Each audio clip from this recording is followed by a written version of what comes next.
right, we are back on the record with 23 SC 188947 with State versus Shawn Still. We had 3 motions noticed for today that counsel had requested oral argument on. And so if we could start out by having counsel who will be arguing today identify themselves for the record, starting with the State. Good afternoon, Your Honor. Donald Wakeford here for the State today, along with Will Wooten. I believe he and I will be presenting argument primarily, although we're joined by Daisha Young and Alex Pernick, who may also have things to say. All right, thank you. Welcome, Mr. Wakeford. Good afternoon, Your Honor. Tom Beaver with Smith, Gambrell, and Russell. I will be making the argument today along with my colleague who is here, Coleman Farron. So we will both be presenting to the court. All right, Mr. Beaver, are you authorized to waive your client's presence today? Expressly, yes, Your Honor. All right, thank you. Okay, well, Mr. Beaver, they're your motion, so if you want to take them in a particular order, you can go at it. I would imagine it makes sense to have 1 by itself and then 2 and 3, since the judicial notice of facts, I think, is tied up in. Yes, we'd be happy to go in that order. Everyone you want to start with. We will start with the ones that cover the issue of public officer, as well as the lien document issue, as well as then the jurisdiction issue with respect to the Secretary of State and also the Governor's office. We will then move to what we refer to as the literal truth defense or the objective truth defense. We will then finish with the motion asking the court to take judicial notice of certain documents. But before I start, Your Honor, since this is the first time that I've been in front of the court in this matter, I wanted to explain how the defendant Shawn Still fits in this matter relative to all the other defendants who have been charged. First of all, Senator Still, he was not a senator at the time that these events occurred. Rather, after the meeting on December 14, 2020, is when he ran for office, was elected, and then was indicted afterwards. Mr. Still was indicted for his activity on 1 day and 1 day only. The meeting on December 14, 0 beforehand and 0 afterwards. The indictment goes to a meeting that he attended that lasted approximately 30 minutes. He has only been charged for his activities as an elector, nothing else. His RICO charge and the 8 substantive counts are all with respect to assembling peacefully with other citizens for 26 minutes precisely, listening to information about a lawsuit seeking redress from the government in terms of the outcome of the election. That is specified in Act number 78. That is, he was encouraged to attend the meeting, and signing 2 pieces of paper, as we will specify to the court. That is for impersonating an elector, for forgery, for making a false statement, all 8 of those substantive charges. All are for attending that meeting and signing 2 documents. That makes him essentially unique among the defendants in terms of not being involved or charged in any other fashion. From the transcript, which we received from the state in discovery of the meeting that took place, which we filed as an attachment to our plea and bar and our motion to quash, we requested that the court stipulate to the authenticity of the certified copy of that transcript that they produced to us. That has not been stipulated to yet, so we have moved the court to take judicial notice of that transcript. Everything charged against my client is based on what happened in that meeting, which is covered by that transcript, which is the highest and best evidence of what occurred at that meeting. We also received a video of what occurred at that meeting, provided by the state in discovery. The transcript from that video, if you follow the transcript and mesh it with the video, they track word for word with one another. Shawn Still qualified to be a Republican elector 9 months prior to the meeting occurring. It is not as if he was contacted a few days before and said, hey, we want you to be an elector. Quite the opposite. I want to cover with the court the issue which is raised in count 19. It is mentioned that Shawn Still was the secretary of the meeting. It is clear from the transcript at pages 10 to 11 that that was somewhat of a fluke. More specifically, Carolyn Fisher started as the secretary of the meeting, took the roll halfway through the meeting. When they get ready to count the ballots, it is noticed that his name erroneously is on the documents as the secretary of the meeting. The chairman of the meeting, Mr. Schaefer, makes a motion for him to be named as secretary. That motion passes. He accepts the position as secretary and the balloting starts. That's how he became secretary, so they did not need to reprint the paperwork that was being shown at that meeting. Let me paint for a moment to the court the scene of the crime according to the indictment that my client as an elector walked into at 12 o'clock noon. The transcript shows that's when the meeting started. It didn't start at midnight. It wasn't held in the darkness of the night. In Act 57, it explains that it occurred at the Georgia State Capitol, not in some random warehouse somewhere that was difficult to find. The media itself was present for the meeting. That is, it was reported on. It was live streamed. It was photographed. It was filmed. In fact, the whole world was watching this meeting. As is described in Act 158 and also Count 40, there was a court reporter there in the room. That's what my client would have seen when he came into the room. It was pretty clear that nothing was being hidden, just like the court reporter who is here today. What was happening was being taken down. It was pretty official looking to an elector who just walked in the room. There was also a videographer in the room, much like the camera which is here today, taking down what was taking place. Not hiding, pretty obvious, pretty clear someone is taking down the entire proceeding. And there, the electors, including my client, listened with 15 others to the head of the Republican Party, David Schaefer. That's where the encouraged part comes in Act number 78. There's the transcript that shows that my client with 16 others listened to a member of the State Bar of Georgia, an elections lawyer, speak. Ray Smith, that lawyer, introduced as the lawyer for the Trump campaign, who had practiced more than 30 years as of that time. My client, Shawn Still, operates a swimming pool construction company. He was not a lawyer at that time. He has never taken a law school class. After that, 14 people walk up and sign their ballots, as is described in Acts 78 to 82. He is number 15. And when you look to see what he saw in terms of the Republican electors, from the eyes of Shawn, who walks into the room, who does he see in this gathering? The head of the Georgia Republican Party, a retired school teacher, an active school teacher, another lawyer, also an elections lawyer, in addition to Ray Smith, a former Georgia state senator, a current leading Georgia state senator, a prominent businessman in Metro Atlanta who owns a number of well-known franchises here in the city, an extremely successful businessman, an entrepreneur from South Georgia, and, of course, the lawyer for the President of the United States. Your Honor, one can disagree with their politics, but it is hard to imagine a gathering of more solid citizens, if you will, than the ones who were assembled in that room that my client was present in that day. It's not exactly the rounding up of the usual suspects for the commission of a crime or a fraud. It is not exactly a gathering that anyone would come into and upon entering would think that this group is up to no good. It is hardly your normal setting for a racketeering act, and it's hardly your normal setting to think that a fraud is being perpetrated. So what is it that is actually said to Shawn, as well as to the press, prior to the ballots taking place? From the transcript, number one, the lawyer confirms that the elector nominees, and this is what they were referred to as, that they were there to cast their ballots for president and vice president to be used in the event that the vote flipped from Democrat to Republican.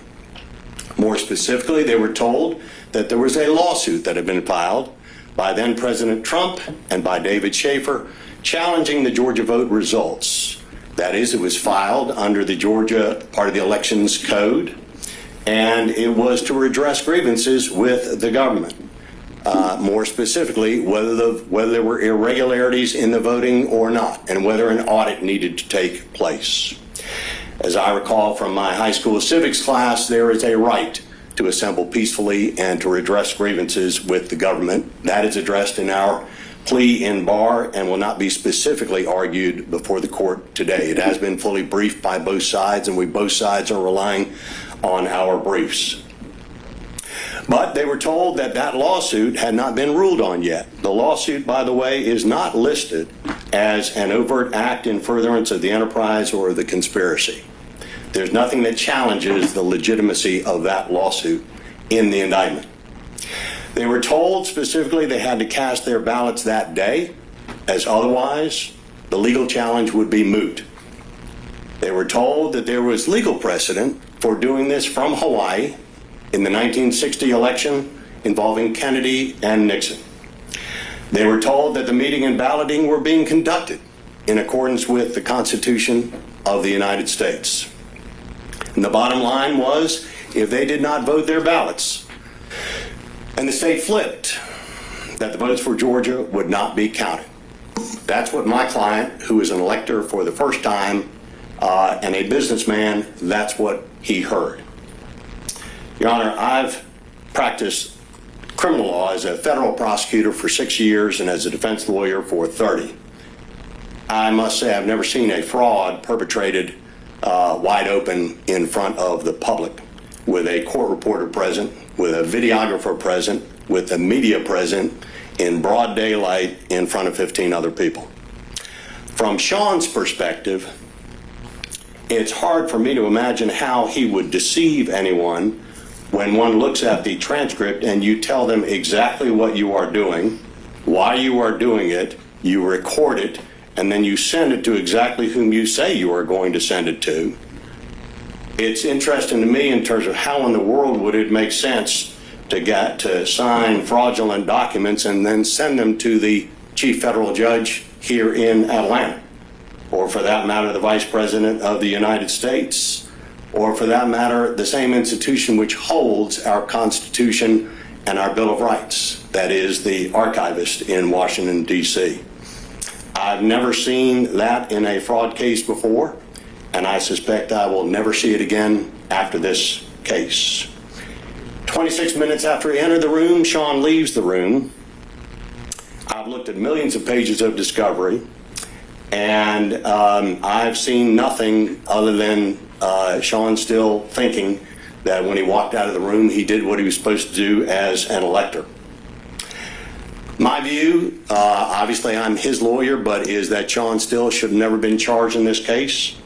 And I now want to present to the court the 4 legal reasons why the substantive counts against him should be dismissed.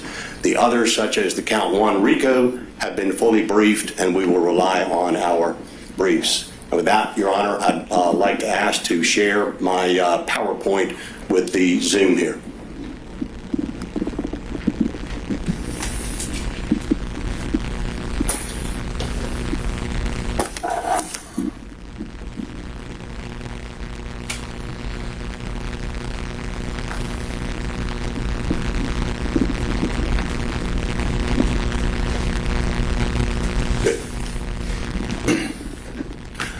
Your Honor, as I said, the first argument in our demur is going to be the one on public officer.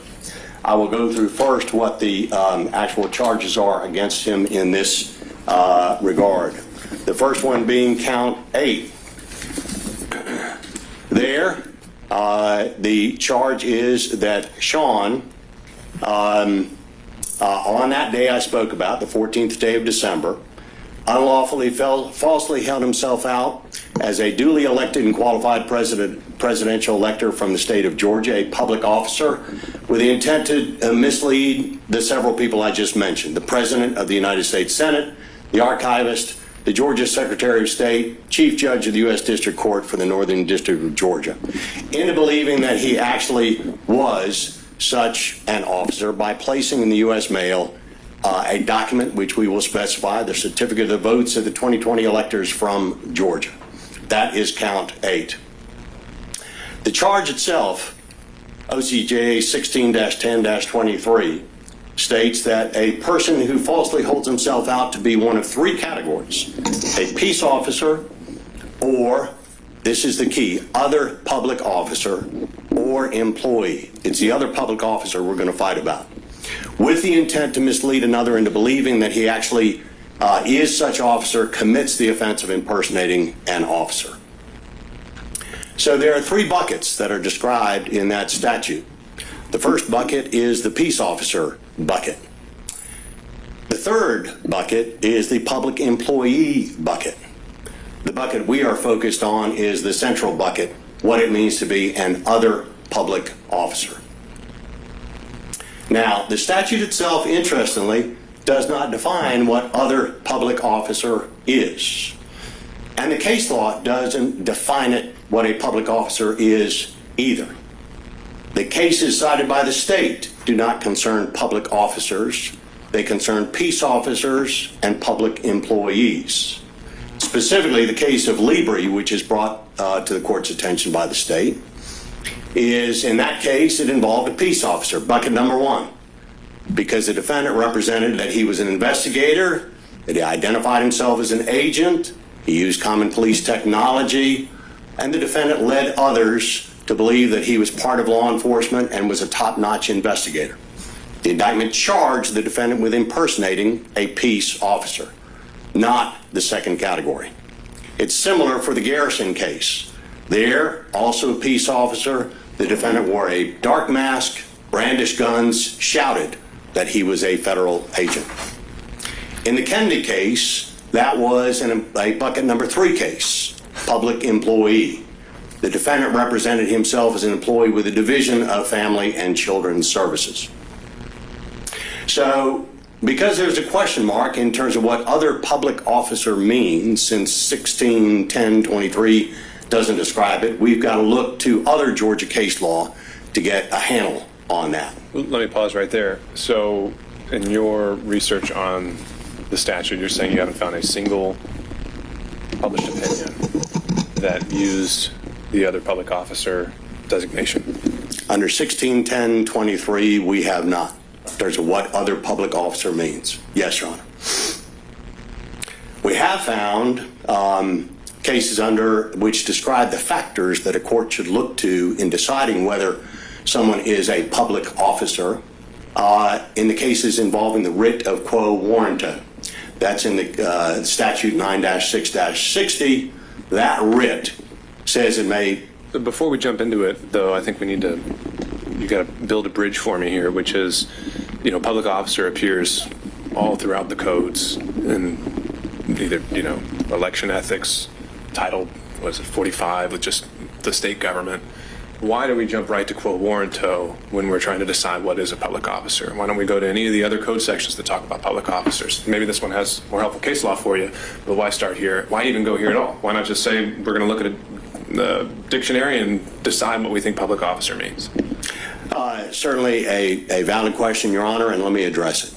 Which is, first of all, the elections code, we would say, does not apply because it wasn't charged under the elections code. And there were plenty of elections code charges that could have been used. Not one of them was used. So the definition, if you're not going to charge it under that statute, our position would be, then you don't use the definition of public officer under that statute. Quo warranto is a civil action. They haven't brought a petition on it. No one's trying to question someone's right to public office. How does that have any more applicability than the election code? Well, we would say, Your Honor, that because it lays out what the factors are that the court should look at, that we think that that's where the court should go in this case in terms of approximately 5 factors. And I agree with you that there seems to be a more developed body of case law with factors and the test and things we can look at when it's come up. But I'm still just not seeing why we even get into that pool and swim around, right? Why there? Well, I would say that, first of all, one could swim around in that pool as well as the other pools to come up, since it's not a defined term under the statute. Certainly the court can look at any law that it wants to, any cases that it wants to. What we were struck by is the idea that, okay, to look at a public officer, what does one look to? You look to whether they take an oath, you look to what their salary is, you look to what they do on a day-to-day basis, you look to see what the breadth is of what they can do under their position. You may look at other insignia, such as whether they have a seal, etc. But our thinking... And does that then, though, what that causes me to worry about, though, is if we're going to start here, and if the standard is just we can look anywhere to figure out what else a public officer is. Again, it comes up in all sorts of different titles all over the code section. Can we be confident we've done a survey of every single title and every single little body of case law defining a public officer? I mean, before we consider quo warranto, do we then have to consider them all? And I don't even have any idea of what that might even look like. Well, it's certainly an appropriate question, Your Honor, and if the court wants us to do a briefing after this hearing today where we look at these other areas and lay them all out for the court, we can certainly do that. But there are two things that I would call the court's attention to, this being a criminal case. One is that when you are is that a person to be charged with a criminal case needs to have fair notice of whether what they are doing is a crime. So if there's a debate under this statute on impersonation as to whether an elector, in this case one of the Democratic electors, is a public official or not, it's not fair for a client such as mine, who runs a pool company, to be in the dark whether he's committing a crime if he sought to impersonate that public officer. Now, going back one step simply here is that it's pretty clear from the transcript that he and others were being told this is only going to be used in the event that that lawsuit of Trump and Schaefer is successful.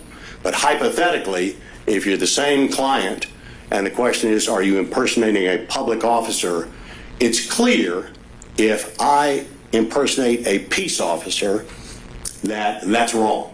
That's intuitively wrong. If I walk into a room and make it out as if I'm being a peace officer, everybody knows that I have certain things that I can do to them as a police officer, okay? If I hold myself out to be a judge, everyone realizes a judge has certain things that they can do to them. If you're a public employee for many positions in the state, there are certain things that come with that, like the example, I think it was Garrison, where you've got a, maybe it was the other case, but it's where you have the Department of Health and Human Services, they can take your child away. Okay, that immediately puts somebody on alert. But if someone is told, well, you know, I'm an elector for president and vice president of the United States, it's not clear that if you're impersonating that person, that they fall in the category of a public officer. It's not clear that that person is a public officer at all. For most people, they don't even know what an elector is. So notice is one thing. The other thing, Your Honor, is that if the law, if all of Georgia law is looked at to see what a public officer is, and it is unclear, then in Georgia law, the rule of lenity would apply in a criminal case. You can't put a man into the penitentiary when it's unclear whether he's committed a crime or not. Now, I know the state has taken the position in the past in other parts of this case that the rule of lenity in Georgia only applies to sentencing, and we absolutely disagree. The rule of lenity applies both to sentencing but also to charging, because again, nobody in Georgia would want a situation where someone's being charged with a crime and it's unclear whether it's even a crime. So that's our problem with that middle ground of other public officer.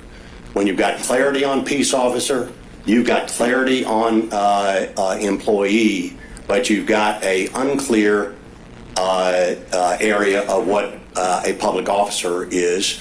And the case that, as you might imagine, is our favorite case is the one, the case, it's just an old case, it's still good law that finds that it's that a grand juror is not a public officer. And they look at the same factors as we would look to with respect to the different things I just mentioned.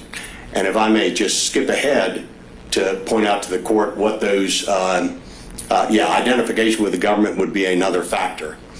But in this chart, we compare the two of grand jurors and presidential electors. This is the McDuffie case.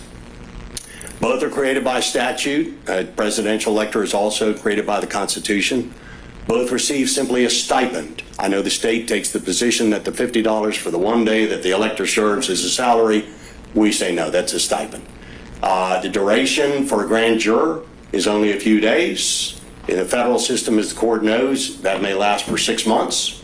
For an elector, it's 1 day every 4 years. The scope of the duties are set by law. We know for grand jurors, they indict people who have violated criminal statutes. For a presidential elector, they meet and cast a ballot on a single day and don't really even have a say-so who they're going to cast it for. Everybody who's a Republican in 2020 cast it for Trump. Everyone who's a Democrat cast it for President Biden. So there were two things, though, that in the McDuffie that the court looked at in terms of the public office, and that is the element of tenure and the element of duration. And they found that lacking with respect to a grand juror. And we were urged, Your Honor, that tenure and duration are lacking also in the instance of a presidential elector. That is our presentation with respect to public officers. We can go to the next point unless you want us to take a break and have a response from the state at this juncture. Yeah, I think that makes sense.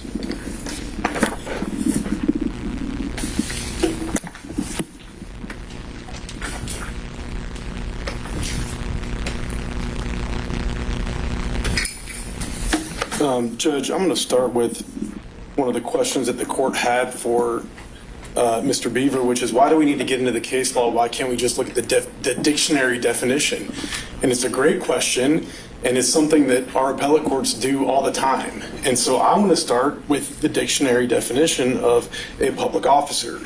And I'm going to give you two. I'm going to give you the Merriam-Webster dictionary definition, which is a person who has been legally elected or appointed to office and who exercises governmental functions. And then I'm going to give you the Ballantyne's Law Dictionary definition, which is, of course, a little bit more in depth. An incumbent of a public office invested with certain powers and charged with certain duties pertinent to sovereignty. Such an officer is required by law to be elected or appointed, who has a designation or title given him by law, and who exercises functions concerning the public assigned to him by law. And so we agree with the court. That definition tells the court all it needs to know. These two definitions kind of tell the court at least a starting point. And so... And not to get too in the weeds, but I might have to. Do you know if those were contemporaneous definitions, those dictionaries at the time the statute was passed? I don't know that, Judge. Those are the definitions as of today. I don't know that. I can check. But kind of turning to those factors, and many of these factors are very consistent, if not identical, to the ones that are set forth in the Quo Warranto cases that the defense relies on. Again, we don't think that that body of case law is applicable here for the reasons that the court pointed out. But even if it is, they support our position. So let's start with the election requirement. Before we get into it, the Quo Warranto part of it, do you agree that you haven't been able to find a case that applied this other public officer designation of the statute?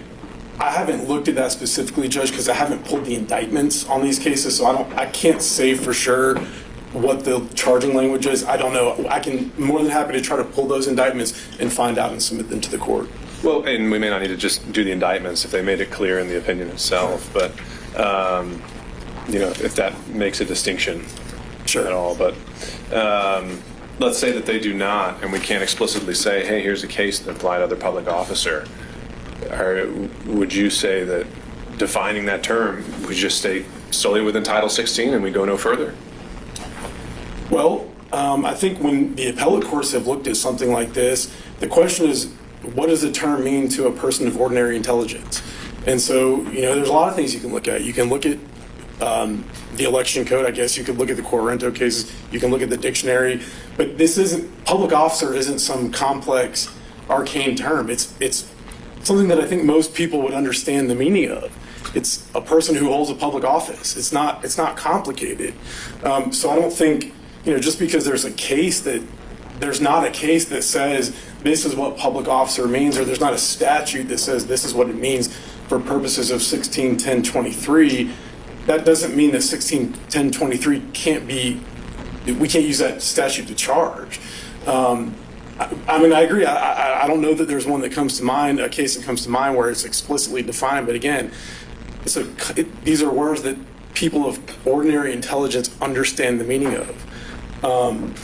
And so I just want to briefly dig into kind of using both the dictionary definitions and, for whatever it's worth, the Quo Warranto case definitions, because I think that they all show that presidential electors are public officers. So number one, they're required to be elected under Georgia law. OCGA 21-2-10 says at the November election to be held in the year 1964, and every fourth year thereafter, there shall be elected by the electors of this state persons to be known as electors of President and Vice President of the United States and referred to in this chapter as presidential electors. So they're required to be elected under Georgia law. That same statute, OCGA 21-2-10, gives them an official title. They have functions concerning the public, so government functions that are assigned to them by law. That's in OCGA 21-2-11. It says the presidential electors chosen pursuant to this code section shall assemble at the seat of government of this state at 12 o'clock noon on the day which is or may be directed by the Congress of the United States, and shall then and there perform the duties required of them by the Constitution and laws of the United States. And so, it's defined under Georgia law, and then Georgia law references any additional duties that are provided by federal law. The 12th Amendment says exactly what presidential electors have to do. By law, they have to meet in their respective states. They have to vote by ballot for president and vice president on behalf of the citizens of the state. They have to tally the votes. They have to sign and certify those tallies. And then they have to transmit them to the seat of the government of the United States, directed, of course, to the president of the Senate. And I think there's been some implication that presidential electors, don't have any discretion, that they just are ministerial, that they just rubber stamp what the outcome of the popular vote is, but that is not true in Georgia. Some states do have laws that require presidential electors to follow whatever the popular vote is, but in Georgia, that's simply not the case. There is no law that binds them to vote any particular way. If a, Democratic presidential elector in 2020 had wanted to vote for Donald Trump, they could have. If they wanted to vote for, Daffy Duck, they could have. So this idea that they just serve a ministerial administrative function is not true. They're charged by law with exercising their jurisdiction or their discretion to cast a vote on behalf of the people of this state. Again, and we acknowledge in our written response that the compensation is small. It's $50 plus per diem and mileage. But there is a compensation that's provided by law. That's at OCGA 21-2-13. For what it's worth, the election code refers to the office, quote, office of presidential elector in multiple places, primarily in code sections, was in 21-2-132A and 21-2-132E. Both of those deal with nomination of electors or nomination of candidates for the office of presidential elector.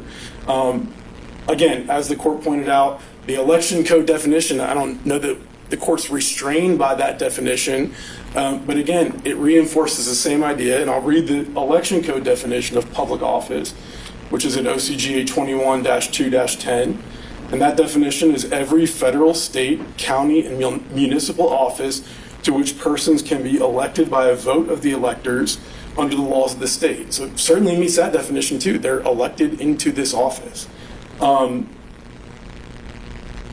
Again, I disagree with the idea that the cases we cited, Kennedy, Libby, and Garrison, I disagree with the idea that they don't apply at all. I think that they certainly represent that our appellate courts have kind of interpreted the application of 1610-23 in a broad way. This court's heard arguments that, and not necessarily just in this motion, but other defendants who have argued this issue, that 1610-23 only applies to police officers. That's not true. We know that because of Kennedy. We've heard that they have to be real officers, of an actual officer, and we know that that's not true because of Liberty. We've heard that they have to be state officers. We know that that's not true because of Garrison. And so in each of the cases where, there's something other than just a police officer and a person is convicted for impersonating some other office, our appellate courts have upheld those convictions repeatedly. Again, we don't believe that the Quo Warranto cases apply, but if they did, I think that they, again, support the conclusion that presidential electors are public officers. And I would turn specifically to the Brown versus the state case, 266 Georgia 44. I believe it's the most recent Quo Warranto case that was cited. I can't say that for certain, but it's a 1995 case, and it sets out basically two requirements. One is that the person has a designation or title given by law, which that certainly applies here. And two, that they exercise a government function assigned by law, which our code completely establishes those two things. Additionally, from Brown, the conclusion that someone's a public officer is not altered simply because their duties are narrowly confined. So just because presidential electors meet one day, I don't think that that's of any relevance. They hold an elected position, all the other things that we've gone through. Additionally, from Brown, the mere fact that a public officer may not be entitled to all of the trappings of public office does not make the office any less public. And so, certainly presidential electors don't have staffs. They can't appoint individuals, to act on their behalf. They have a very limited role, but at least in the Quo Warranto, setting, I think that we meet the requirements there. I just want to, again, emphasize there's this argument of rule of lenity or fair notice. Number one, since the first version of the Georgia Code, it has been the law of this state that everyone is presumed to know the law. So there is a presumption that every person, including Shawn Still, knows what the law is. And not knowing that what you did is illegal is not a defense to what you did. Additionally, I kind of started with this, but fair notice, when you consider fair notice, I think the question is, does a person of ordinary intelligence understand what a term means? And again, public office, public officer, these aren't arcane terms. These aren't, something that someone scratches their head and thinks, what in the world is that? It's clear. In fact, I think Mr. Beaver said that a judge would be a public officer. I'm not going to take a position there, but a judge certainly isn't a peace officer, certainly isn't a public employee of an agency.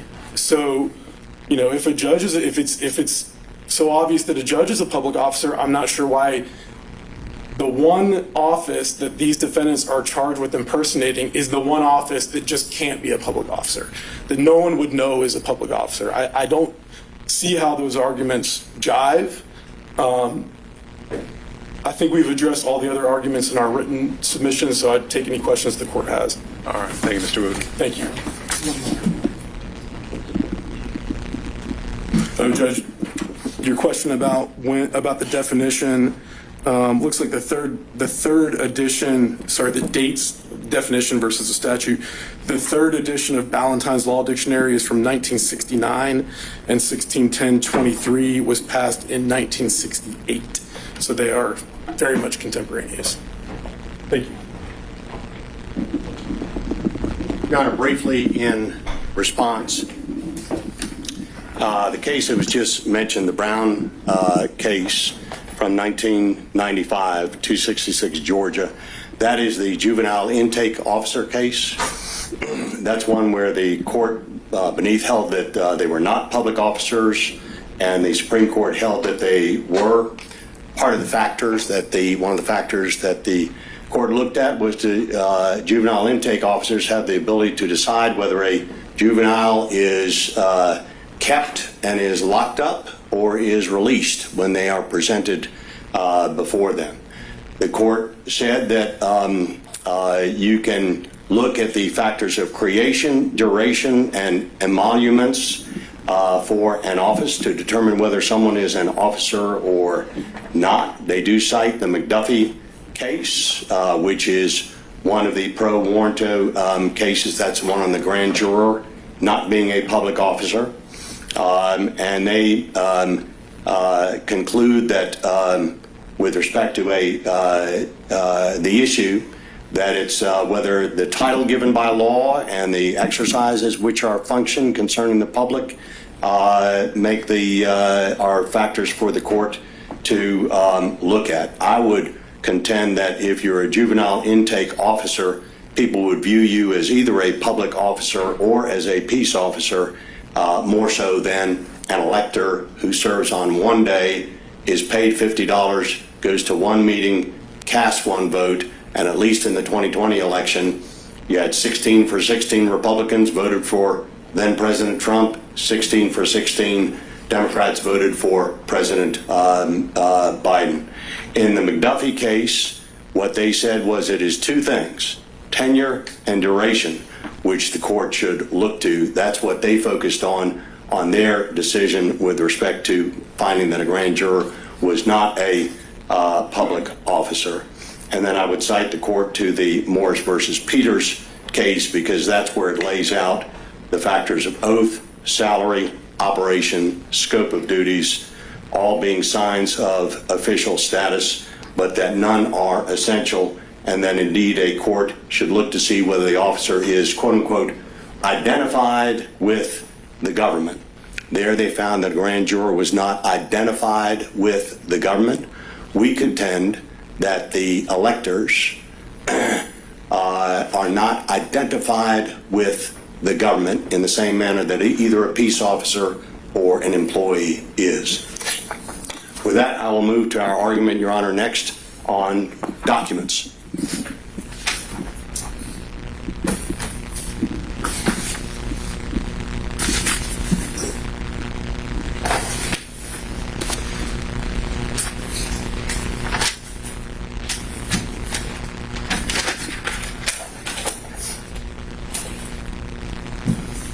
Mr. Beaver, since we still have some ground to cover and you had a generous opening there, I'll give you about 15 minutes on this one, okay?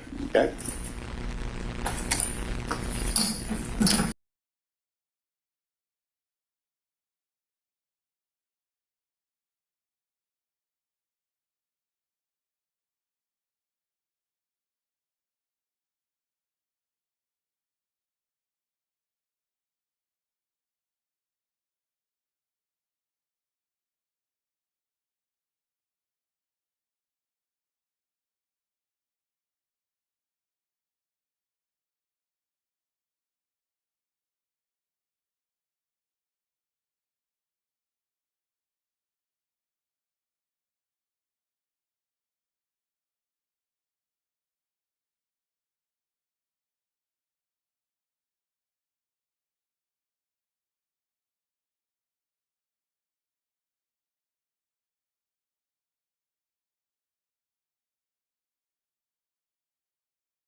Liens, encumbrances, documents of title, instruments relating to a security interest in or title to real or personal property. Fairly specific real and personal property type of documents. Then has the blue part, which expands it, and the question is how much expansion? Other record statements or representations of fact, law, right, or opinion. So we say you apply the rules of statutory construction to this statute, and there are 4 rules that all apply at the same time. that you construe the statute according to its terms to give words their plain and ordinary meaning and to avoid a construction that makes some language mere surplusage. We contend that in this instance, if you include document as being any documents which the state would want so as to include it in this criminal charge, then that language in the statute has mere surplusage in it. That you consider the words in context, not in isolation. You consider the statute as a whole, and you avoid ascribing to one word a meaning so broad that it is inconsistent with its accompanying words, thus giving unintended breadth to an act of the General Assembly. Your Honor, here we say that what a document is under this catch-all phrase of other records, statements, or representations of fact, law, right, or opinion makes the definition of document ambiguous because it has all of those specific kind of documents, the liens, etc., just before it.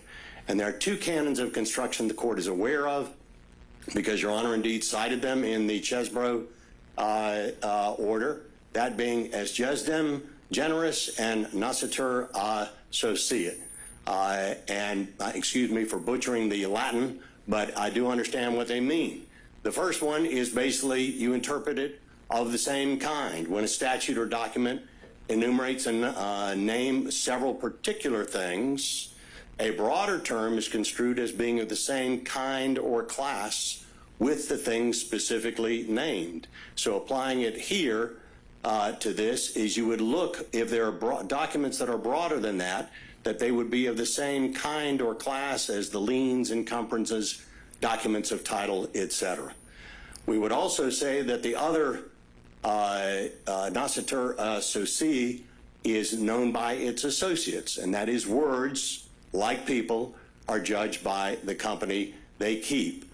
When you apply it here and you look at the specific words, we say that the idea of document is limited by documents that are like these that are listed.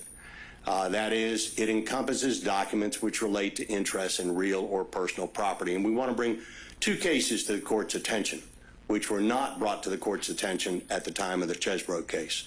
The first one is a companion case here. Well, it's a case, by your fellow Judge Adams, the Harned versus Piedmont Health Foundation case, because there specifically Judge Adams in 2019 found that statute did not apply to medical records because the statute applies solely to liens, encumbrances, documents of title, and instruments relating to a security interest in title, real or personal. So we would call that to your attention and urge the court to give that case serious consideration in terms of looking at this issue. The other case is the Wilson case versus Clark University, 339 Georgia Appeals. That one is one that applied the canons to both of those that I just mentioned to the court, even though in that case there was the presence of the phrase include but are not limited to.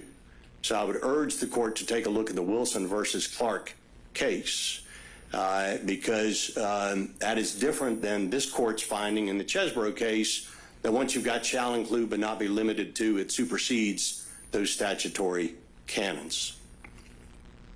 There was an amendment in 2014, but if the court looks to the amendment, it did not change the narrow definition of what document means. Instead, what it did was it made it such that the statute did not apply simply to public employees, but it did not expand the statute's scope to all documents.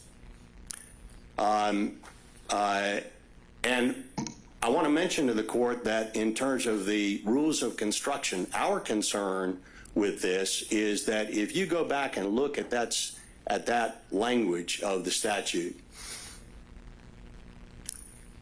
if it was true that the word document means all documents, any kind of documents, then the critical part of this, that is the liens, encumbrances, documents of title, instruments relating to security interest in or title to real or personal property, that would be pure surplusage. That language has been in the language since the beginning of this statute. If it's interpreted as meaning as all documents whatsoever, then that is mere surplusage, which would violate the rules of construction. We would also point out, Your Honor, like we did before, that in terms of due process, that according to the Lanier case, the Supreme Court case in 1997, it prevents the court from applying a novel construction of a statute, that under Pitts versus State, the Georgia Supreme Court in 2013 requires the law that a person with ordinary intelligence, fair warning of the specific conduct which is forbidden or mandated. Well, Judge Adams is certainly a person with way more than ordinary intelligence. According to the case that she authored, she would be saying that, well, I don't see it as a document covered by this statute.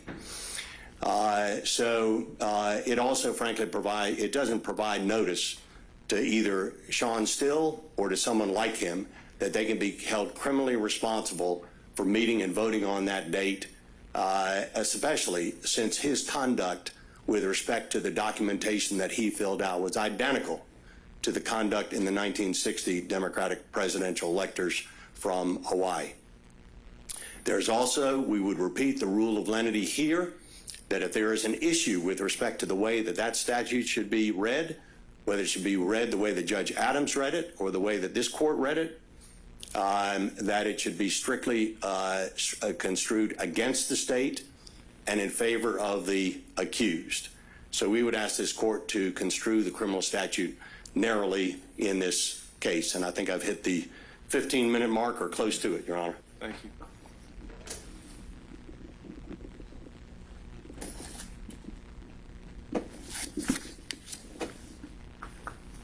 Judge, I'll be very quick here. We've argued this before the court multiple times. The court's already rejected this argument previously as to another defendant. We'll rely on our briefing, take any questions that the court may have. All right, well, let's talk about that Wilson case then, because that is not one which I think I saw referenced in the state's reply, if I'm not mistaken. And I don't recall getting into that when we did this in the fall. And I'm not familiar with the case. I haven't read that case, Judge. It's kind of the first time I'm hearing of it, so I don't have a meaningful response to the court. Be more than happy to take a look and submit anything post-hearing. All right, and just generally pulling it up, it does include a but-see citation to Garner's dictionary where we find that thought in the October order about superseding those two canons with a including but limited to, so that'd be something to parse out. Okay. Otherwise, we'll submit it on the briefs. All right, Mr. Beaver.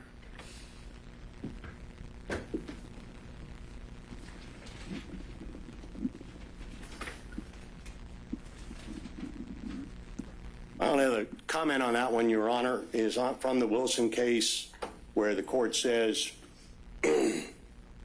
that it is under the principle of that Latin term es gesdem generis. It is widely accepted that general expressions such as including but not be limited to that precede a specific list of included items should not be construed in their widest context, but apply only to persons or things of the same general kind or class as those specifically mentioned in the list of examples. Similarly, under the canon of nocitur a soci, the words in a document should be understood in relationship to each other, since words, like people, are judged by the company they keep. With that, Your Honor, we will turn to the, and we did cite Wilson, Your Honor, in our reply brief at footnote number 5. So it is before the court in terms of our citation. With that, we will turn next to the jurisdiction argument.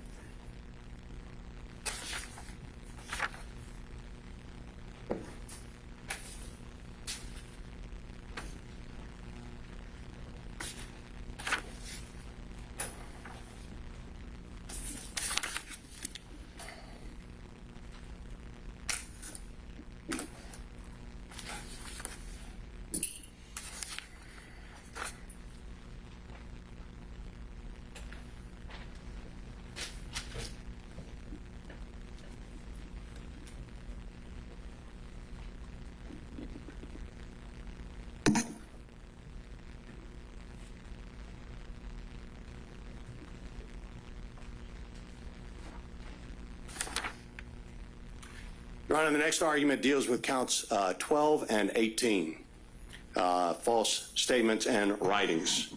To start off with, under 161020, a person who knowingly and willfully falsifies, conceals, or covers up by any trick, scheme, or device a material fact, or makes a false, fictitious, or fraudulent statement or representation, or makes or uses any fraudulent statement or entry in any matter within the jurisdiction of any department or agency of a state government, or of a county, the government of any county, city, or other political subdivision. That's the statute that our client was charged under. Now, from the Namias opinion in the case of Haley versus State, and from the Court of Appeals decision in Tesler versus State, what does it mean to have that jurisdiction? The state government agency or department has jurisdiction if the state agency or department has the authority to act on the false statement or the information received. Here, Your Honor, in count 12, here's the charge. Our client, Shawn Still, is charged with, on that day of the meeting, with respect to the document that's a certificate of the votes of the 2020 electors from Georgia, with knowledge of the information that it contained. We've cited that before. Said document being within the jurisdiction of the Office of the Georgia Secretary of State and the Office of the Governor of Georgia. Your Honor, our contention is this. So we know the document is the certificate of the votes of those electors. The alleged false statement is that they were duly elected and qualified electors for the President and Vice President of the United States.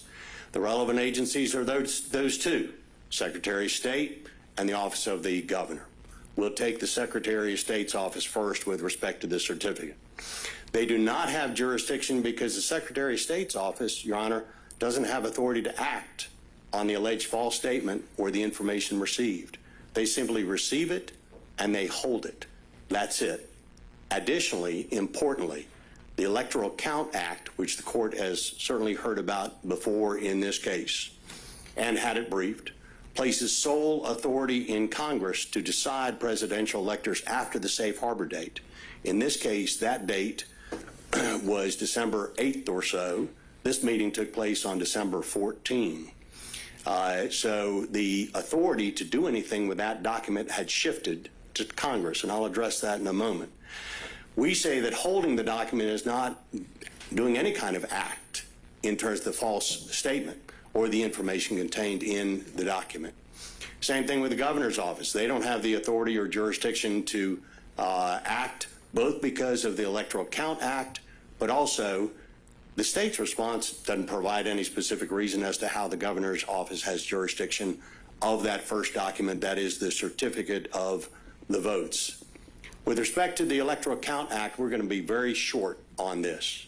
You've got a three-step process, which has been outlined in our brief, but I really think that this arrow diagram shows it the best. We are in the green box.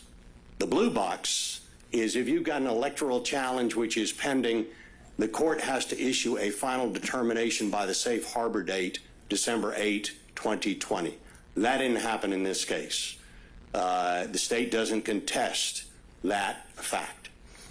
The green box says if the court does not issue a decision by the safe harbor deadline, then the House and the Senate of the United States decide which presidential elector ballots to count. They can count the Democrats, they can count the Republicans, it's up to them. That's where we stay, is in the green box in this case. We never go over to the next blue box to the right. That is, if the House and Senate cannot agree, then Congress must count the ballots certified by the governor. So the Electoral Count Act is critical in this jurisdiction issue. Here in count 18, we have a very similar charge. We have that my client, Shawn Still, was charged with false statements and writings under 161020 for a different document. This is called Notice of Filling of Electoral College Vacancy. That with knowledge that said document contained false statements, that both Mr. Schaefer, who was chairman, and also Shawn Still, who was secretary, said document being within the jurisdiction, again, of those two agencies. The analysis is very similar, Your Honor. Number one, we got a different document. The only other one he's charged with signing. Notice of filling of electoral college vacancy, This is after he got named as secretary and then signs the document as secretary. False statement is that he was secretary of the 2020 Georgia Electoral College meeting, and the relevant agencies are those two. When we turn to the Secretary of State's office, Secretary of State doesn't have jurisdiction because they don't act on the document. Whether the information contained within it is false or true, they simply hold it. Also, by that time, we're in that green box.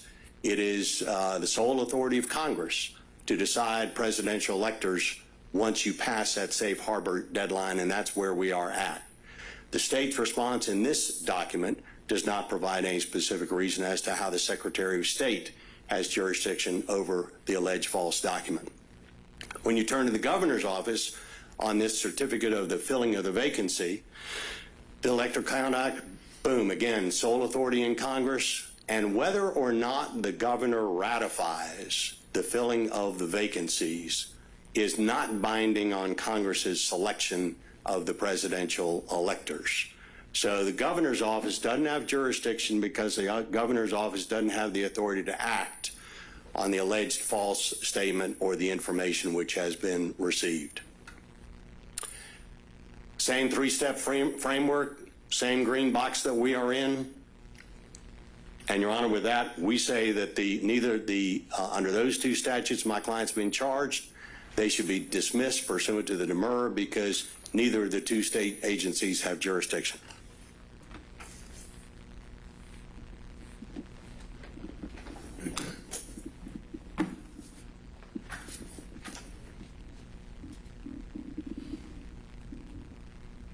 Very briefly, Judge,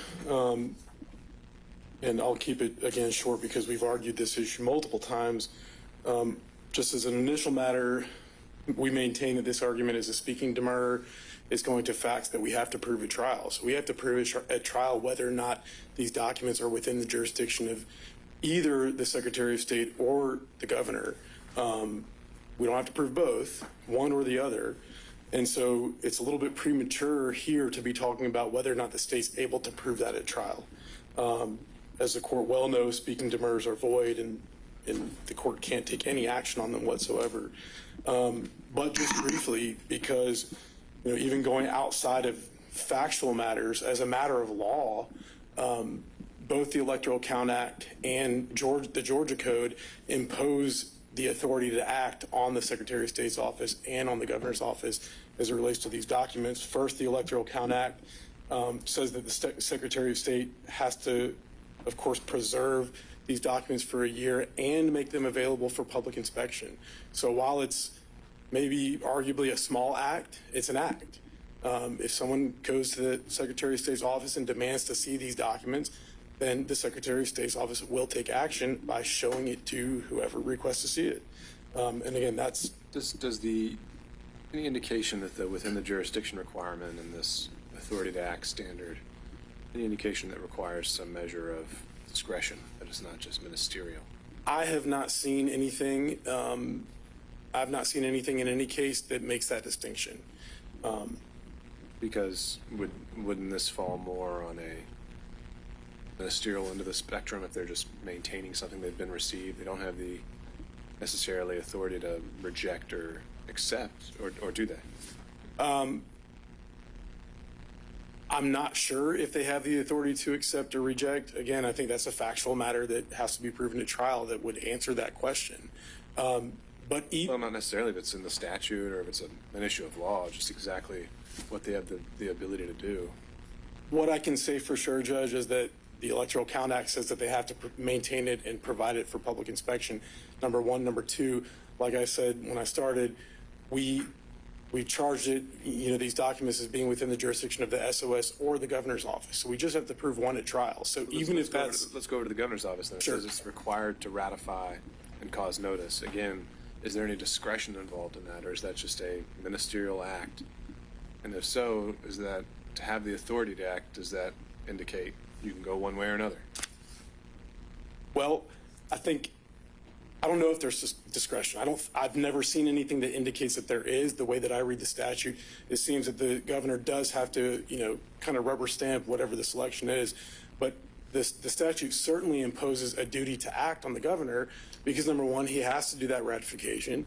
Number two, he has to cause notice of that election or that filling of the vacancy to be given to the person who fills the vacancy.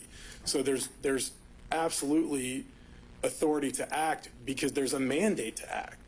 And so, if there's a mandate, then there must be authority.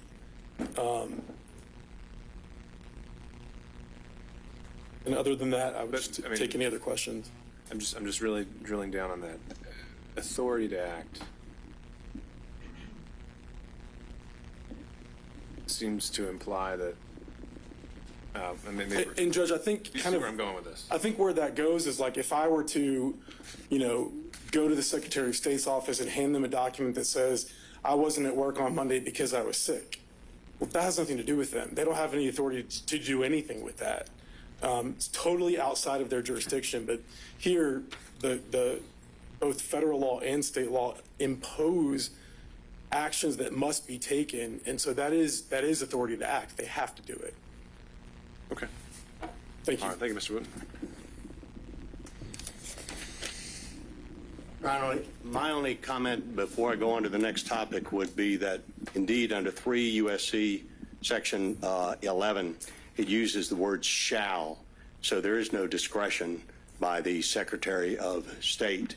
The phraseology in the Haley case by Justice Namias at 289 Georgia uses the phrase with the authority to act on it in that instance.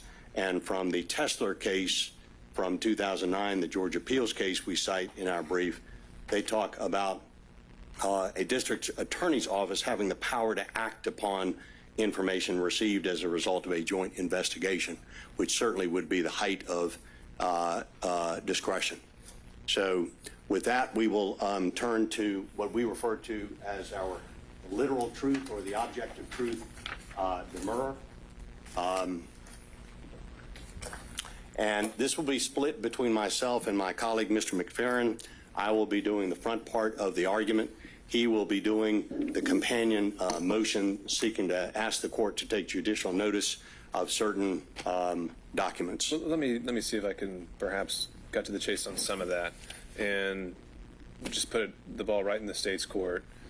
Setting aside the general demur and where defense counsel's trying to go with these judicially noticed facts.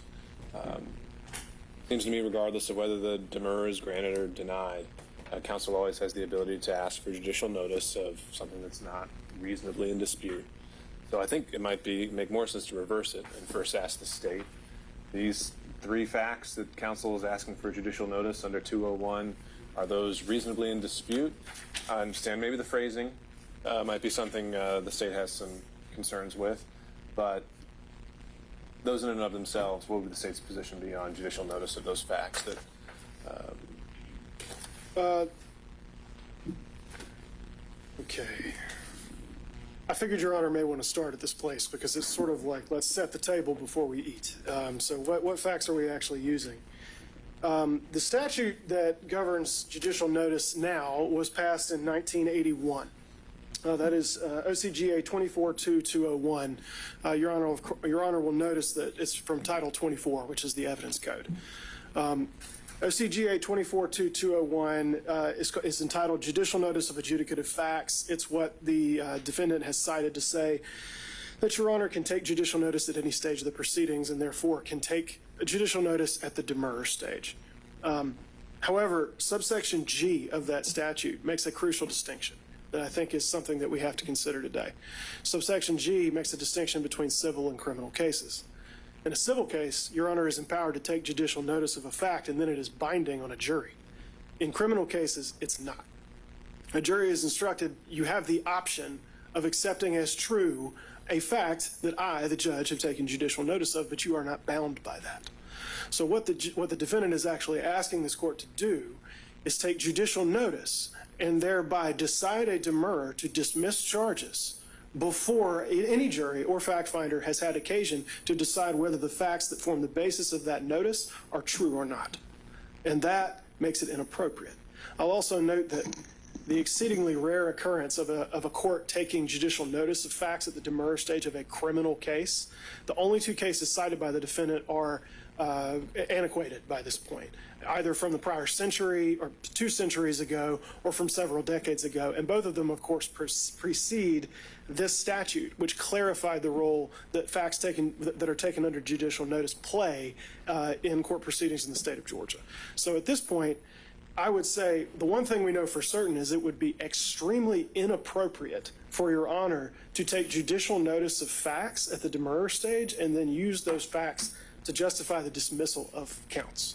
So beginning with whether it should be done, which is honestly the more important question, the answer is emphatically no. Because the only reason that the defendant is asking Your Honor to take judicial notice is to decide this demurrer. That is a use that this statute says is inappropriate. So take that point and recognizing that for the purpose of the demurrer, let's say this is just a motion in limine that we're doing well in advance. What if this was just on its face a motion in limine? Would the state have a position on this as just under purely 201? In that, it would be very different in that scenario because that governs admissibility. I mean, really, if all we're talking about is can Your Honor consider something, is it admissible? That's one statement. That's one determination. That's all that this statement is speaking to, really, is admissibility and the burden placed upon the party who would like a fact to be recognized. It's just preventing them from having to come in and bring in witnesses and establishing something that no one's actually disputing. Right. So just purely keeping it in the box of, the evidence that can be stipulated to a trial.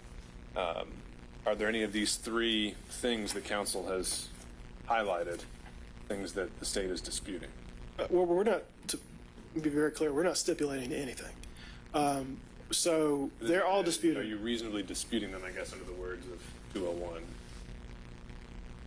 Well, again, Your Honor, if we're incorporating 201 into a demurrer stage, let me tell you how this I'm plays not saying out. I will. And I'm Right. not saying I am, This is why I'm saying we have to. We are, because if we're gonna put this square peg in this round hole, then yes, I have to dispute them, because you know what happens next is I have to say, okay, if the court's going to take judicial notice of these documents to establish these facts, then I have to make an oral motion instantly that Your Honor take judicial notice of the actual document mentioned in the indictment, which is not included in its entirety in the indictment, but forms the basis of the charges, and which lays out in plain English how the defendant committed these crimes. And so it is an answer to the evidence that he's put forward. And now suddenly we're having a summary judgment motion, which is exactly what a demurrer is not supposed to be.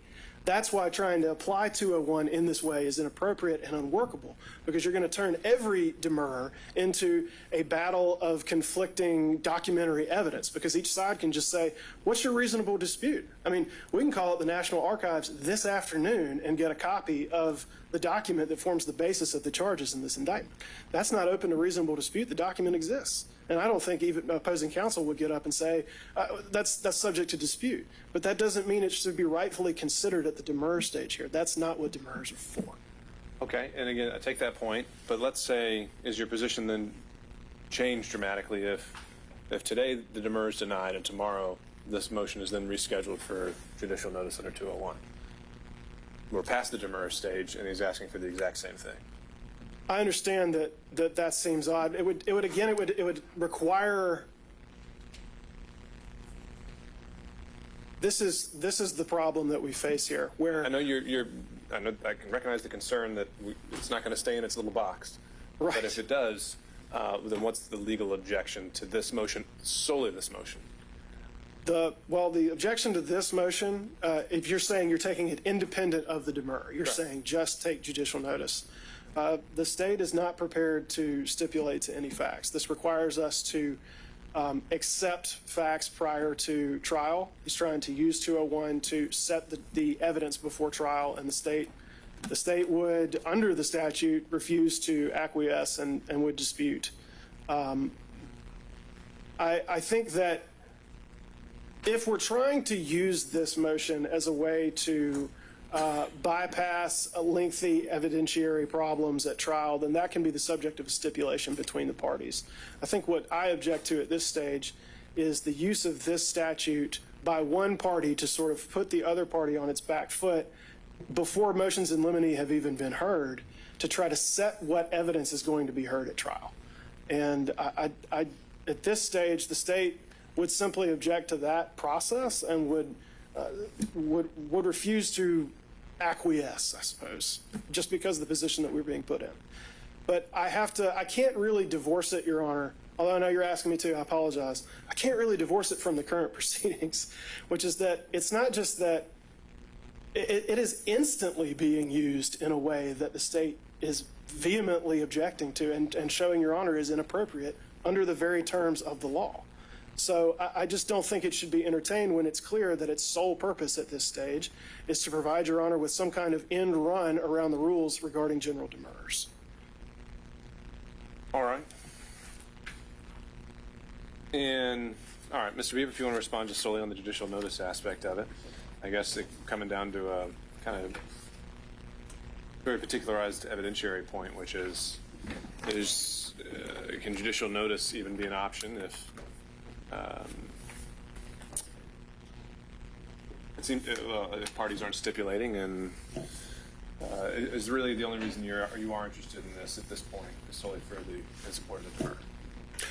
Well, certainly we are here on a demur, Your Honor, and I think I'm going to flip what I had planned to do and have my co-counsel, Cole McFerrin, first go over with the court the documents that are at issue and why the court should take judicial notice of them. Then, following that, I would make my argument in terms of why we have a demur based upon those if the court decides to take judicial notice of them. So if we can proceed in that manner, I think it'd work better since we've turned things around a little bit.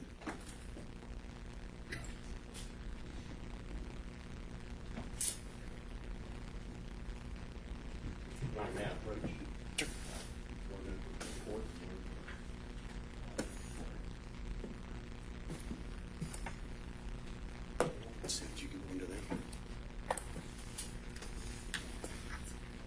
Yeah.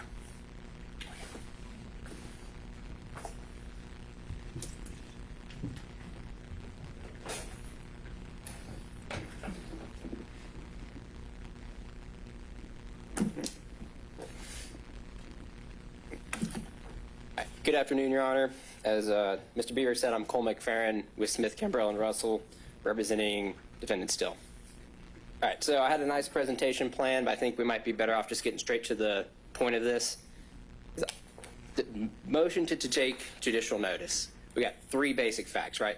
Shawn was elected, Shawn was qualified, Shawn is from Georgia. The whole crux of the state's response is that they don't want to stipulate to any facts. Well, under 201, stipulating the facts has nothing to do with our analysis here, right? So under 201, our focus is on whether they can reasonably question the accuracy of the source these facts are coming from, right? We have 5 documents here. That's the Certified Rules of the Republican Party, then that is the Declaration Affidavit to be a Presidential Elector, that's the certified copy of a list of presidential elector candidates for the 2020 election, the Georgia Secretary of State's list of qualifying, and Governor Kim's certificate of ascertainment, right? These are exhibits A through E to our motion and the binder before you. The state didn't present any argument on why the court can't take judicial notice based on facts based on these documents. That's because the accuracy of these sources cannot be questioned. Georgia law is clear. Documents that are on file with government entities, governor's office, secretary of state, you can take judicial notice of facts from those sorts of documents, right? In these cases, they're cited in our motion. I'm not going to repeat the citations here. All the citations are in the motion for you and your clerk. Wisner v. Gullidge, Riley v. Georgia Association of Club Executives, Kingdom Retail Group versus Pandora Franchising. All of those cases show that you can take judicial notice of facts that are apparent from documents on file with the Georgia Secretary of State. That's the analysis. Stipulation has nothing to do with it. We can move on to Exhibit E. That's Governor Kim's certificate of ascertainment. The document, if you move to Exhibit E, you'll see it has Governor Kim's signature. It has the stamp of Georgia. This document is available on the National Archives website. That's the Banks case, which is cited into our motion. That's JC Development. These are the facts that you can take judicial notice of simply because it's on file with the government. And that's it. That's the end of the analysis. There's nothing else to be said on that. What about the fact and that you're relying on is that we can take judicial notice at any stage of the proceedings? Any clarity on what it means by proceedings? Does that mean in the life of the case or simply when the rules of evidence apply? Because right now, we're just in a pretrial motions phase and the rules of evidence don't apply. Right, and I think that the statute is plain on its face. It's 201 subsection F, any stage of the proceeding, and that's it. I think the Riley case, consider judicially noticed facts on appeal. The cases we cited before, Doman, Jackson, they're in our motion as well. I mean, they're older, but they still stand for the proposition that you can consider judicially noticed facts right now. But those cases where a court took judicial notice on appeal, that was after some formal evidentiary hearing of some kind where there was a record. Is that fair? That's the Riley case. That's correct. Yes. But in the other two cases, Doman and Jackson, that was the courts essentially saying that, yeah, the trial court, you could take judicial notice of this on the demurrage stage. Both of those cases were pre-evidentiary hearing? Yeah, but both of those cases were the demurrage stage. That's correct, Your Honor. Yeah. And I think that's the point. So those two cases show, plus just literal language of the statute, subsection F, that you can take judicial notice of these facts right now. And then the Riley case also supports the argument, too. It accepts the fact that the statute says you can take judicial notice at any stage of the proceeding. And I think that also makes perfect sense with just the purpose of judicial notice. In the Hunter case, which we cited to in our brief, Hunter v. Will, that Georgia Court of Appeals decision makes the point. The whole point of judicial notice is to negate the need for evidence of certain types of facts which we just know. And we know these facts, that Shawn was elected, he was qualified, and he's from Georgia, based on public records with our state government, the governor's office and the Secretary of State. That's it. Stipulation has nothing else to do with any of this. It's that we have the records. We don't need any evidence to support these facts outside of these because these records are on file with the government. That's all I have to say, Your Honor, unless you have any further questions related to that matter. No, understood. All right, so Mr. Wakeford, last word to you. He's saying that, and I haven't had a chance to read these yet, but the Riley case, and I think there was another one he cited, that those potentially were also done at the demurrage stage. And then I'll also point out, I think the state had already agreed to judicial notice, for example, that the safe harbor litigation deadline had not been met back at the hearing in December, if I'm not mistaken. So what's the difference now? Just on that brief point, as I recall, I don't think we ever in any context agreed that safe harbor had not been met.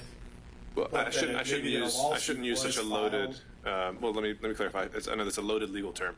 What I think the judicial notice was is that there was a pending case related to the election lawsuit as of the date, the relevant date, and I think that was something that Defendant Schaefer had asked to take judicial notice of, and I believe when I put the question to the state, there was no objection to that.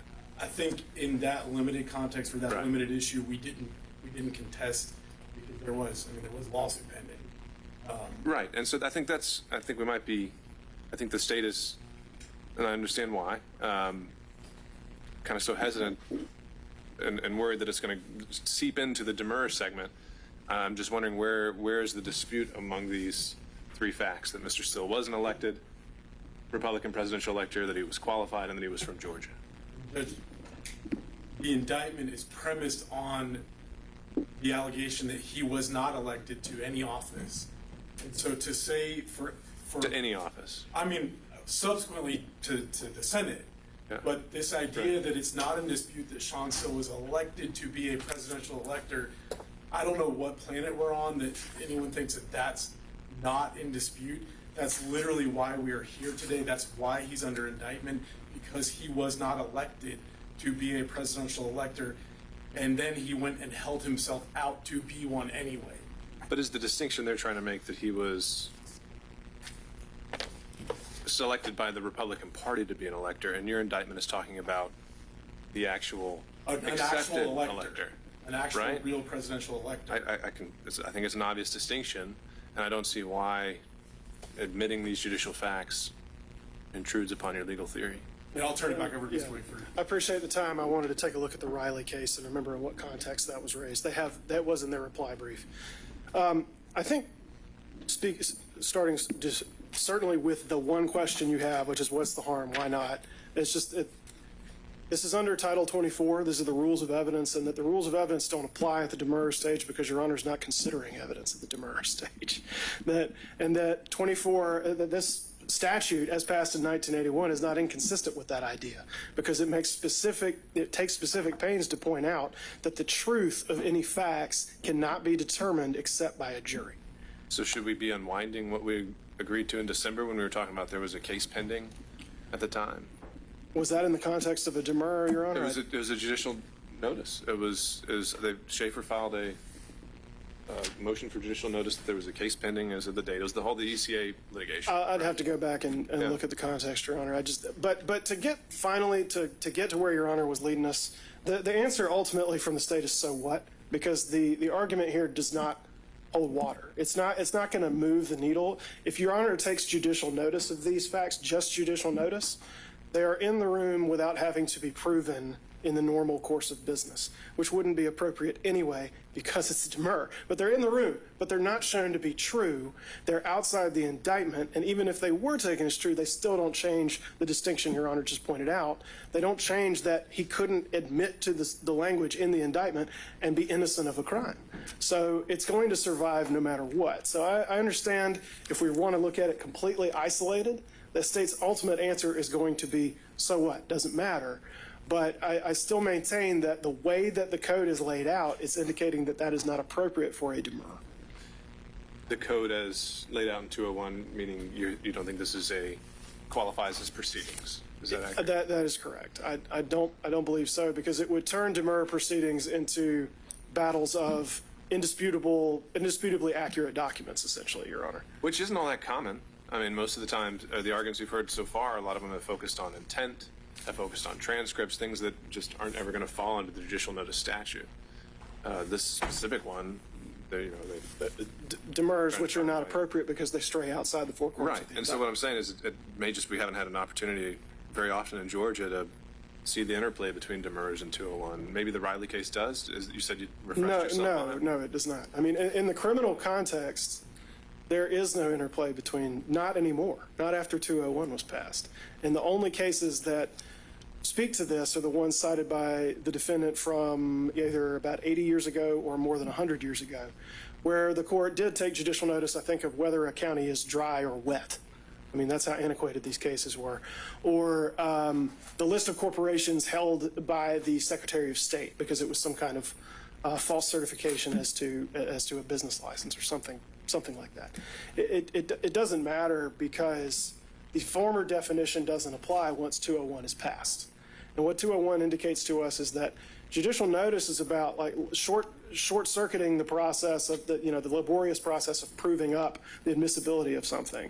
Instead, Your Honor can just take judicial notice if it's from a reasonable source, but you're not supposed to be doing that at the demurrer stage at all. So again, we'll come back to where Your Honor was leading us a minute ago. The answer ultimately may have to be, you can take judicial notice, but it's of no use to you because it's still outside of what you're supposed to consider when you're considering a demurrer. And that's the four corners of the indictment. All right. Well, we'll have to, if that is the case, we're going to have to see where the chips fall in with that December issue too. But we'll take a good look at that. So, Mr. Beaver, let's get to the heart of it, and you can argue whichever, assuming that this is judicially noticed, how it supports your demurrer, and if you want to see if you can do it even without that, feel free. It'll be brief, Your Honor, if we can get it up.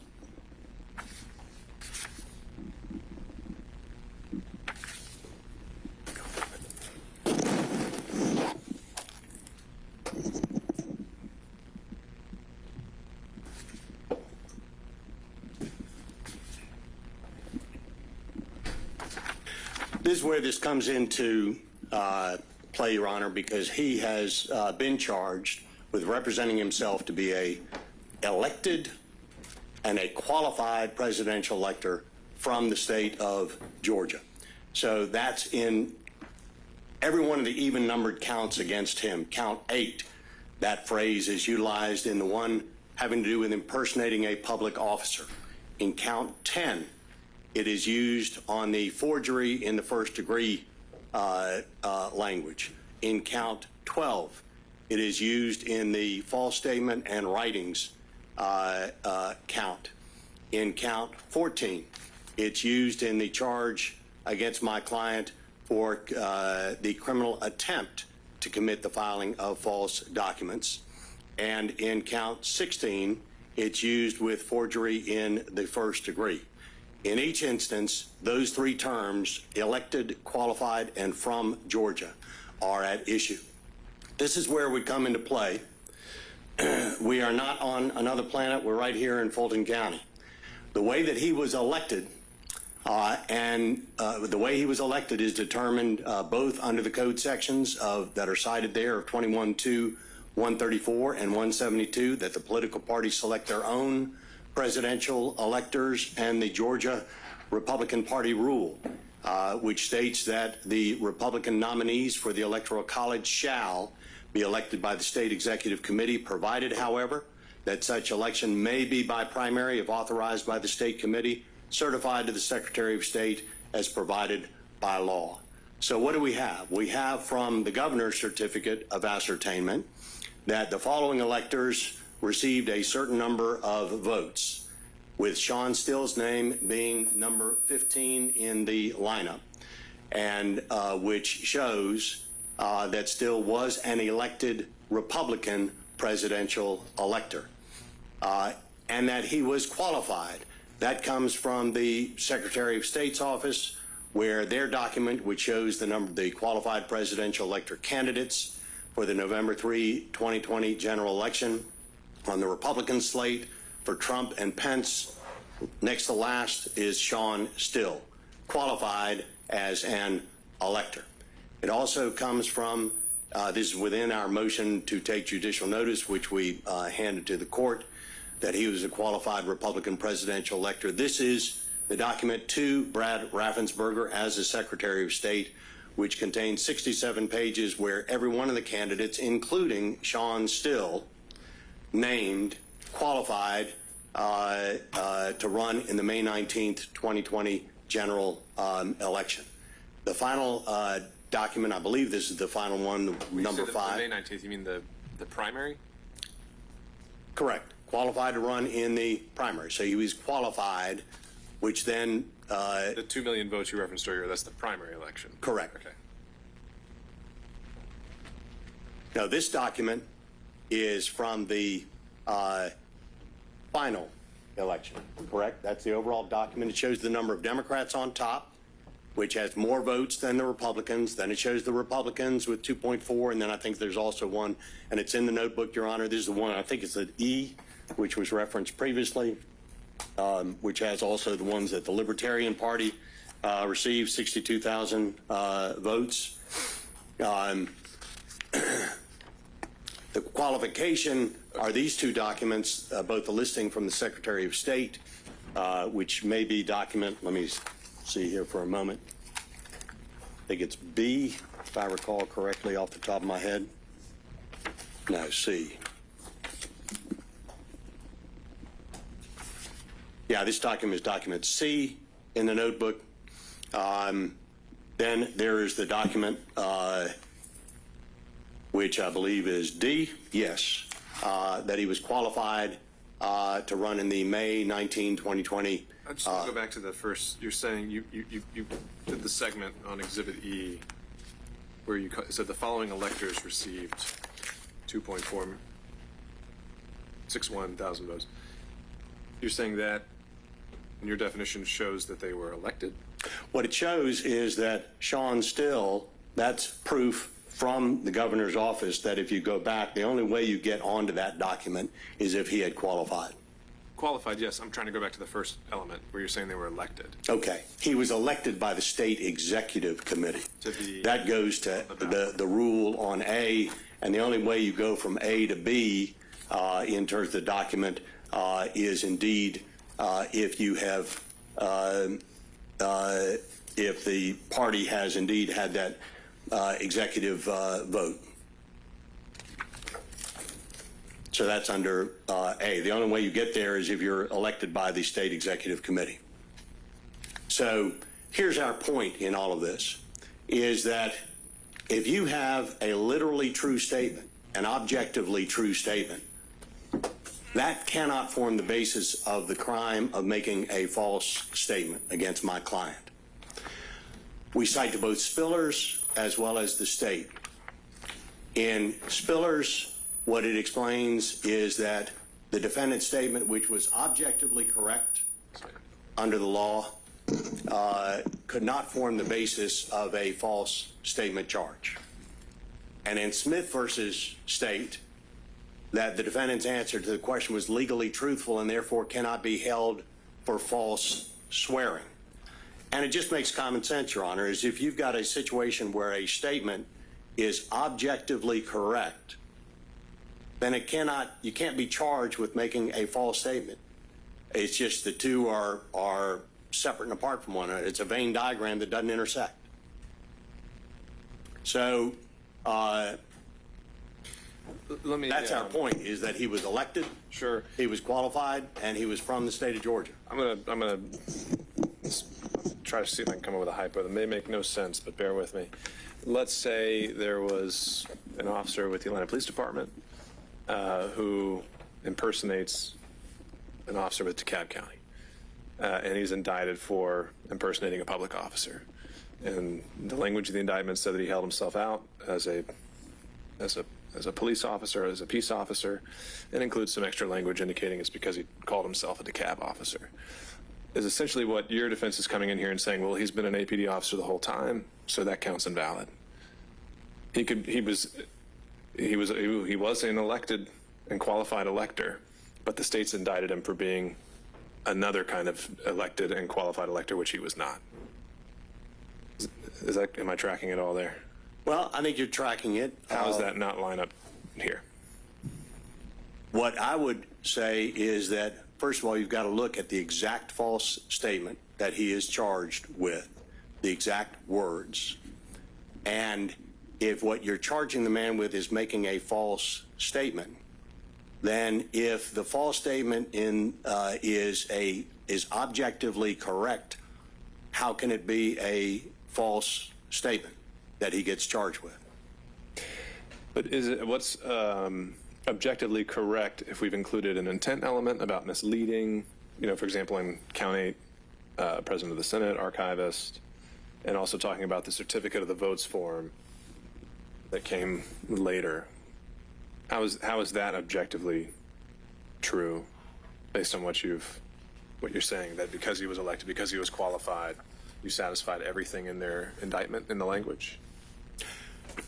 What I'm saying is that at the time that he signed the two documents which are at issue, one being the certificate of ascertainment and the other one being the filling the vacancies, which are the two documents that he is charged with, when you read the statement that they have charged him with, that is that he was elected and that he was qualified and that he's from Georgia, if you've got someone who's reading that, if those three statements are true, even though it's in a different context than the state wants to paint it after the fact, when a person is looking at that statement and signs it and it's objectively correct, then they cannot be charged with making a false statement because what they've signed is objectively true. And I mean, we would rely on the Spillers versus State and the Smith versus State to support our position that you can't have it both ways. It's very similar to a perjury case, Your Honor, where you've got to get someone nailed down in their testimony to where they're making an absolutely false statement. If there's any way that the statement that they make can be taken as being literally true, then it can't form the basis of a perjury statement. You've got to have an actual falsity for it to be the basis of the charge. That's what we're saying. All right. Thank you, Mr. Beaver. Thank you. Okay, last word to the state.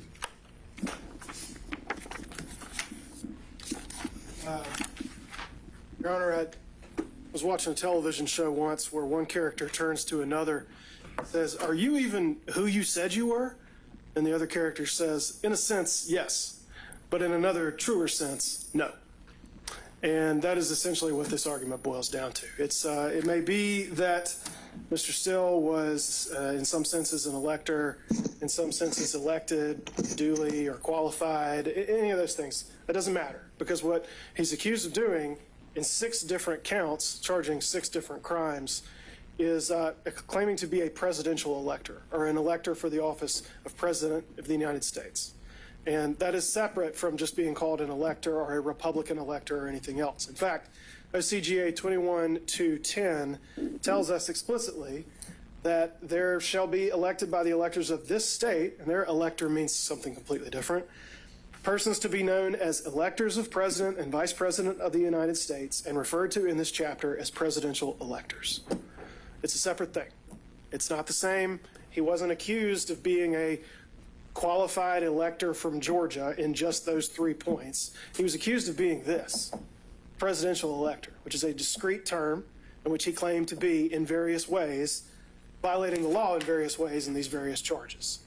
And it's not like he's charged with one count under 161020 where he stood up and said, I am a qualified elector from Georgia, which seems to be the tenor of his argument today.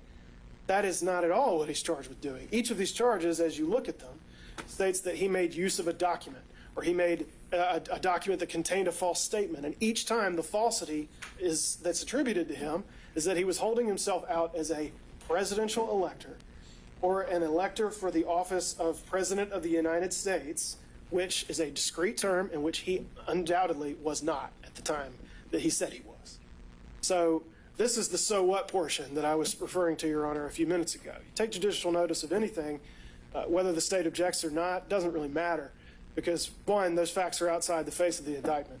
2, his argument doesn't address what's actually in the indictment, which is that this is what the state has said we intend to prove at trial. Ultimately, all of this may make a fine motion for a directed verdict one day, but it's certainly not a demur, and it certainly doesn't support the claims that are put forward in the briefing. 21-210 is clear about what the office is. The indictment is clear about what Mr. Still claimed to be in various ways, and nothing that they have put before Your Honor would allow you to dismiss these charges on any basis. Are there any questions which I can clarify for Your Honor? No, I think that covered it. Thank you, Mr. Wakeford. Thank you. All right. Well, thank you all for your argument today. And I think placing an emphasis on some of the decisions we'll have to make in sorting these out, procedural and substantive. So I'll just offer it if any of the parties are interested. It's by no means obligated, but if anyone wanted to submit post-hearing briefing on some of these finer points or questions, you're certainly welcome to.